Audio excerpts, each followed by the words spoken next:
भागलपुर लोकसभा क्षेत्र की 6 विधानसभा सीटों में से एक गोपालपुर बिहार की राजनीति में एक लंबे समय से जदयू का अभेद गढ़ माना जाता है।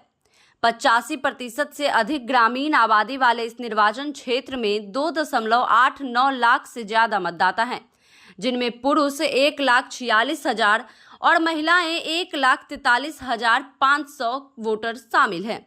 सामाजिक संरचना की बात करें तो नवगछिया में यादव और वैश्य, गोपालपुर में भूमिहार जबकि रंगरा और इस्माइलपुर में गंगोता समुदाय का प्रभाव है। वैश्य और सवर्ण मतदाता यहां अब तक कई बार निर्णायक साबित हुए हैं।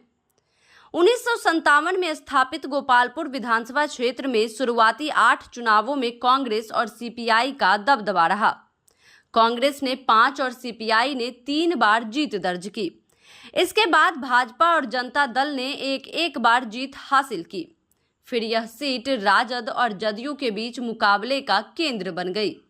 2000 और फरवरी 2005 में राजद के अमित राणा विजयी रहे, लेकिन अक्टूबर 2005 से लेकर अब तक यह सीट जदयू के खाते में है। गोपाल मंडल लगातार 4 बार के विजेता लेकिन विवादों से घिरे। जदयू के नरेंद्र कुमार नीरज उर्फ गोपाल मंडल ने 2005 में पहली बार यह सीट जीती और तब से 4 बार लगातार विजयी रहे। 2005 और 2010 में उन्होंने बड़े अंतर से जीत दर्ज की, जबकि 2015 में भाजपा से अलग होकर लड़ते हुए उनका जीत का अंतर सिर्फ 5,169 वोट रह गया। 2020 में एनडीए के साथ आने पर अंतर बढ़कर 24,461 वोट तक पहुंच गया। हालांकि गोपाल मंडल की राजनीतिक छवि जितनी मजबूत है उतनी ही विवादों से भी भरी थी। 2016 में शादी समारोह में बाढ़ बालाओं के साथ नाचने का वीडियो, 2021 में ट्रेन में अंडरवियर पहनकर घूमने की घटना, ये सभी उनकी सार्वजनिक छवि को बार बार सवालों में खड़ा करते रहे हैं। राजनीतिक समीकरण और अंदरूनी खींचतान।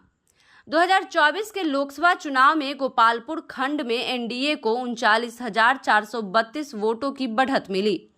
यह भाजपा के मजबूत आधार को दर्शाता है, खासकर जब 1990 में भाजपा ने यहां से एकमात्र जीत दर्ज की थी। यही कारण है कि 2025 के विधानसभा चुनाव में उम्मीदवार चयन को लेकर एनडीए के भीतर खींचतान की संभावना है।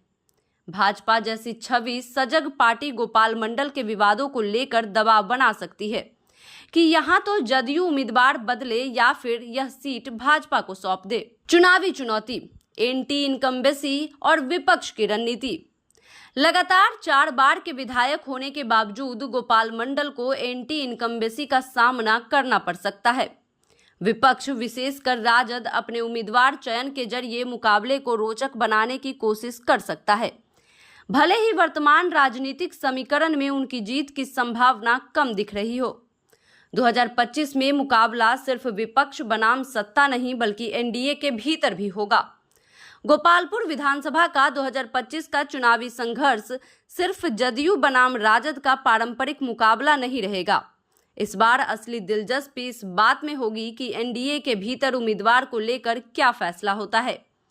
क्या गोपाल मंडल को 5वीं बार मौका मिलेगा या सीट भाजपा के खाते में जाएगी? इसके साथ ही ग्रामीण बहुल इस सीट पर जातीय समीकरण, एंटी इनकम्बेंसी और व्यक्तिगत छवि जैसे कारक परिणाम तय करने में अहम भूमिका निभा सकते हैं।